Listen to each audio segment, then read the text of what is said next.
when we think about health, our minds often jump straight to individuals, maybe our own health or our families. Right. But understanding the health of an entire community, that's a vastly more complex thing. It's a really crucial challenge. And it really crystallizes when you look at something like malnutrition, which, believe it or not, isn't just a straightforward medical issue. It absolutely isn't. You see, nutritional problems are profoundly multifactorial. That's the key word. Multifactorial. Yeah, they're tangled up in areas you might not initially connect, like education levels, population demographics, farming practices, even rural development policies. Wow.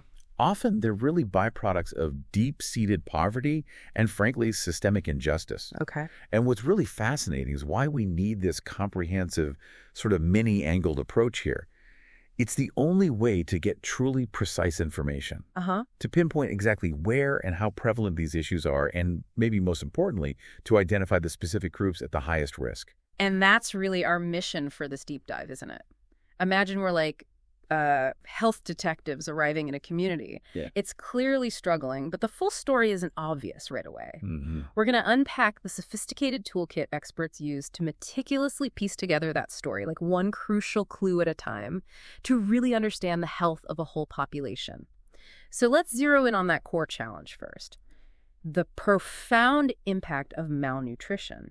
It's not just about, a lack of food. It echoes through public health. Absolutely. It ripples into socioeconomic development, and frankly, it touches every single part of a community. It truly does, and this is precisely why an integrated assessment is so vital. It's like looking at the entire lifespan of a problem. Okay. From the very earliest stages, what we call the pre-pathogenic period. Right. That's even before someone feels sick or shows obvious signs. Right before symptoms even show up. Exactly. All the way through to the actual illness and its long-term consequences. This holistic view is absolutely fundamental for clearly defining problems, for crafting effective policies, and crucially for evaluating whether our healthcare programs are actually making a difference on the ground. Okay, let's unpack this then. So if we're these health detectives, how do experts actually gather this precise, multifaceted information out in the field? What's like the first tool in their kit? Well, one of the most fundamental and actually surprisingly practical methods is the clinical examination. Clinical examination. Yeah, this basically involves observing physical signs and symptoms on individuals within a community. It's really about what you can see with the naked eye. So you're talking about looking for very specific visual clues on someone's body. Can you give us a sense of what kind of physical signs you'd be looking for? Exactly. We're looking for well-recognized signs that point to specific deficiencies. For instance, things like angular stomatitis, those cracks you sometimes see at the corners of the mouth, or BTOT spots, which are specific lesions in the eyes. Okay. Those can be clues for vitamin deficiencies. Or even, say, calf tenderness, sometimes related to beriberi, or a significant thyroid enlargement. Ah, goiter. Right, a clear sign of endemic goiter from iodine deficiency. What's surprising is that these simple observations, sometimes overlooked today, can still catch widespread issues, especially where more complex tests aren't available. That makes a lot of sense. But I imagine there are limits to just observing, right? Like you can't tell how much someone is malnourished just by looking. That's a key limitation, definitely. Clinical examination cannot quantify the degree of malnutrition. Okay. Plus, many deficiencies don't actually present with visible physical signs, Yeah. And the subjective nature of some observations can unfortunately lead to errors. So how do you manage that subjectivity? Well, to minimize these issues and ensure consistency, health workers typically use standardized survey forms. It helps keep everyone on the same page. Okay. So beyond what we can see on the surface, where do we go next for more detailed insights? I guess that brings us to anthropometric measurements. Exactly. Which sound technical but are incredibly valuable, especially for young children, right? They reflect patterns of growth and development, giving us actual, tangible data. That's right. We're talking about measurements like weight, height or length, skin fold thickness, arm circumference. For infants, they'll even measure head and chest circumferences. And what's great, I suppose, is that non-medical personnel can actually collect this data with the right training. Yes, and these simple measurements translate into incredibly powerful indices. There are 3 commonly used ones that tell us very different things. Okay, what are they? So first is weight for age, or WFA. This tells us if a child is underweight. It's a kind of composite measure. A mix of things. Yeah, it reflects both chronic and acute issues, stunting and wasting. It's really excellent for tracking overall changes in malnutrition levels over time in a population. Okay, one down. Then there's length for age, or height for age, HFA. This specifically identifies stunting. Stunting, that's the long-term one. Exactly. It indicates chronic, long-term malnutrition, often a sign of prolonged nutrient deficiency or recurrent infections. Got it. And the third? The third is weight for length, or weight for height, WFH. This identifies wasting. Wasting, that sounds serious. It signifies acute malnutrition. It means a child has recently lost weight or failed to gain it, often due to a recent illness or maybe a food shortage. It's a sign of a more immediate problem. So how do they make sense of these numbers? It's not just the raw weight or height, is it? You mentioned indices. Right. These indices are often expressed in what are called Z-scores. Z-scores. So think of it like this. It's a way to see how far a child's measurement deviates, how many standard deviations it is away from the median or average of a healthy reference population. Ah, like comparing to a benchmark. Exactly. It's almost like a standardized percentile rank, but statistically more robust. And this allows for classification into moderate or severe malnutrition. Can you give an example? Sure. So, for instance, a child whose weight for height Z-score is very low, say more than 3 standard deviations below the median, which often corresponds to less than 70% of the expected weight for their height, that child would be considered severely wasted. Oh, okay, that makes it clearer. And where do these reference populations come from? Well, for the reference values, the WHO Child Growth Standards are generally accepted globally for children up to 5 years old. Why up to 5? The thinking is that, in that age group, genetic and ethnic factors have a relatively minor influence on growth compared to environmental factors, assuming similar socioeconomic conditions and health support. Interesting. However, it's worth noting that some regions, like India, for example, have also developed their own national reference standards, like those from the Indian Council of Medical Research, or ICMR. These are based on observations of well-nourished, healthy children within their own population. Right. And here's where it gets really interesting, I think, connecting this data to action, growth monitoring. Yes, very important. This is especially vital for kids from birth to 5 years, using those familiar growth charts you see in clinics. It involves serial weighing, right? Not just a one-off measurement, but tracking over time to detect growth faltering. Which is often the earliest sign. The earliest sign of protein energy malnutrition, yeah. And what's crucial to understand, I think, is that the direction of growth on a child's chart, whether it's steadily moving up, flattening out, or even dropping, that's often far more indicative of a child's health than any single point measurement. Absolutely. It's about the trend, the story that line tells over time. Exactly. So we've got observation, we've got physical measurements. What's next? Deeper still. Deeper still. Oh. Beyond what we can see or measure physically, laboratory and biochemical assessment methods offer even more precise measurements. Ah, the lab tests. Right. They can even detect malnutrition in its preclinical stages, so before any overt symptoms or physical changes actually appear. This is where we get into the, let's say, microscopic clues. Okay. So what kind of lab tests are we talking about here, and what crucial insights do they give us? Well, hemoglobin estimation is probably one of the most important in nutrition surveys. For anemia? Exactly. It gives a great indication of overall nutrition and helps diagnose nutritional anemia, which is a huge global problem. Yeah. And simple stool examinations can identify intestinal parasites. Which can make malnutrition worse? Precisely. They often complicate and worsen nutritional status, so that gives us vital background information. And the biochemical side? On the biochemical side, these tests involve measuring individual nutrient concentrations in body fluids, like checking for serum retinol, which is vitamin A in the blood. Okay.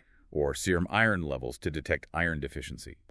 Or they might detect abnormal amounts of metabolites in urine, like urinary iodine levels, to check for iodine deficiency disorders. So these tests offer real precision, but what are their limitations for a big community-wide assessment? They sound expensive. That's a major limitation. Yeah. They can be time-consuming and quite expensive, yes. Right. This often restricts their large-scale application. You might only test subsamples of the population, not everyone. Okay. And critically, they mainly reflect current nutritional status. They don't necessarily tell you about long-term trends or past deficiencies. Okay, so they're a snapshot in time. In a way, yes. Building on that, you mentioned functional indicators earlier. That sounds like an emerging area. It is. It's an emerging class of diagnostic tools. And they're really interesting because they complement those static biochemical indicators. Oh, so? Instead of just telling you what nutrient might be low, they try to assess the practical implications of that nutritional status.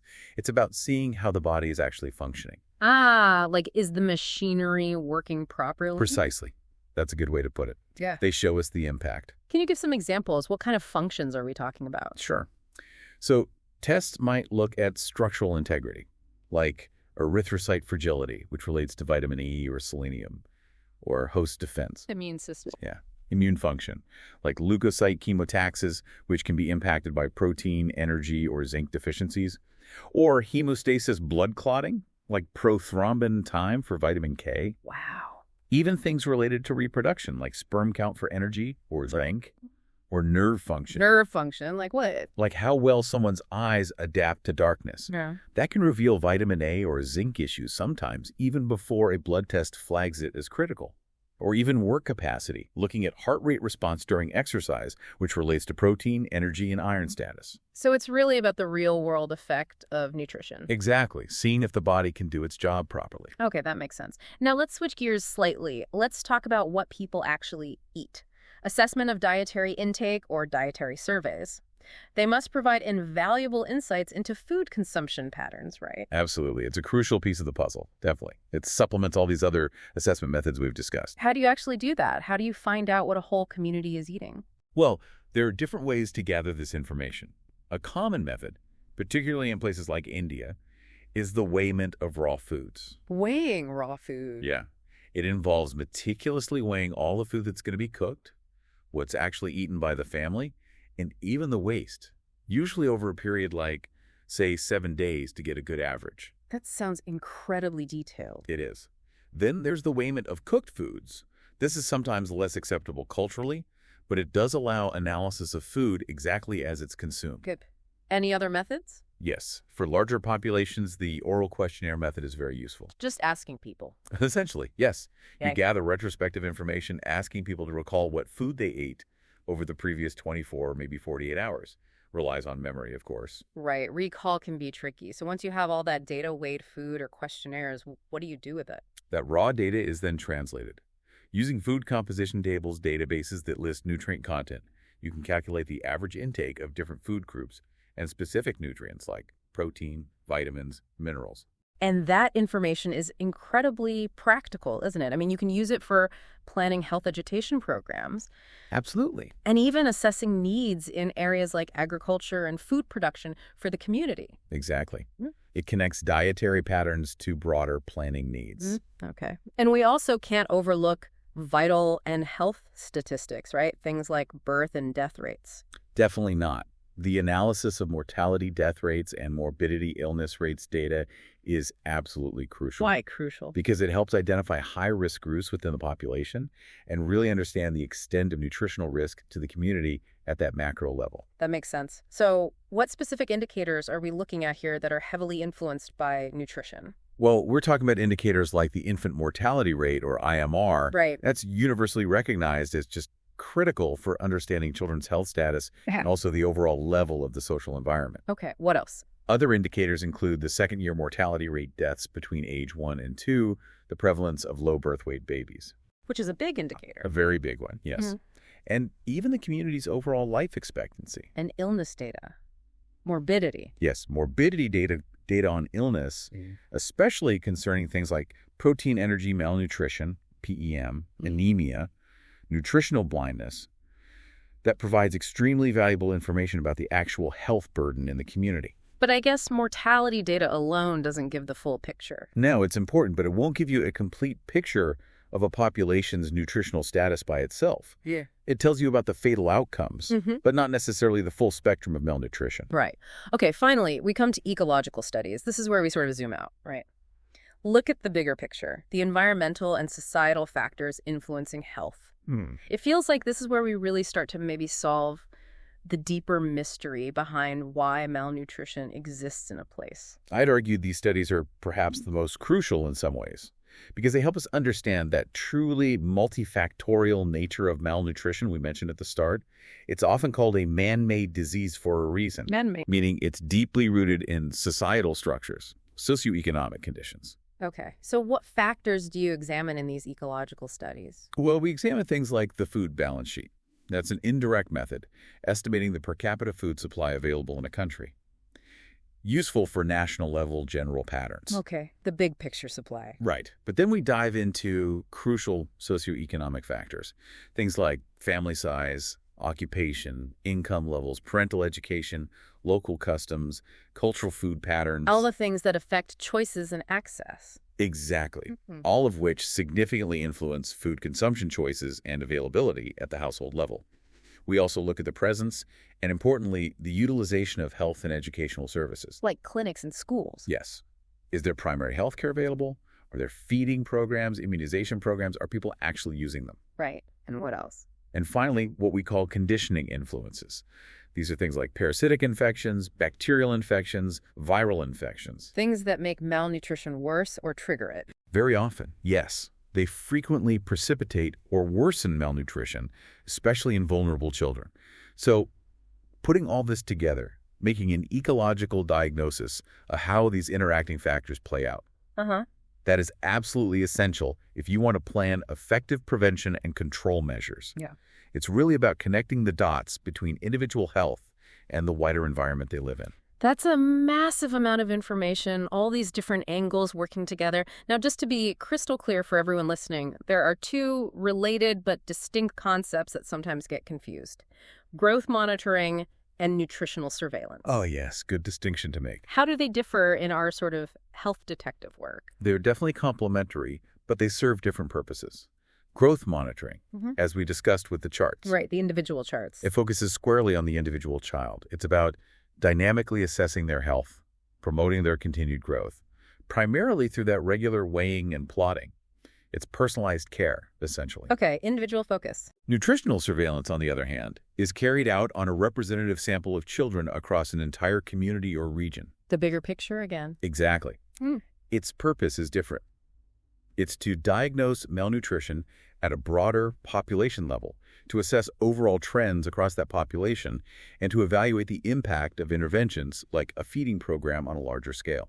And what indicators do you use for surveillance? Indicators for surveillance would include things like average birth weight, breastfeeding rates, overall child mortality rates, and of course, aggregated anthropometric measurements from that sample population. It's about the health of the group, not just one child. Got it. So growth monitoring for the individual, surveillance for the population trend. You've got it. So after exploring all these methods, what does this all mean for us trying to understand community health? It's clear that a truly comprehensive assessment of nutritional status isn't about picking just one method. No, not at all. It requires the powerful integration of all these approaches: the clinical observation, the anthropometric measurements, the biochemical tests, the functional indicators, the dietary surveys, the vital statistics, and those crucial ecological studies. Absolutely. Each method offers unique insights. Think of them like different lenses on a camera or different tools in a toolbox. Each provides different clues. Right. And their combined use provides a far more complete, more nuanced health profile of both individuals and the community as a whole. This holistic understanding is truly fundamental. Fundamental for what, specifically? Well, fundamental for defining the problems accurately in the first place, for identifying those groups most at risk, for setting priorities because resources are always limited, and ultimately for developing and then evaluating effective strategies to combat this really complex and persistent challenge of malnutrition. It really paints a picture of needing a very integrated view, which raises an important question, maybe for you listening. If we applied such a holistic, integrated diagnostic framework, this many-angled approach we've been talking about, to other complex societal challenges, not just health, but maybe things like economic disparity or educational outcomes or even environmental issues, what new, maybe surprising insights might we uncover about their true roots and perhaps find pathways to truly effective solutions? Something to mull over until our next deep dive.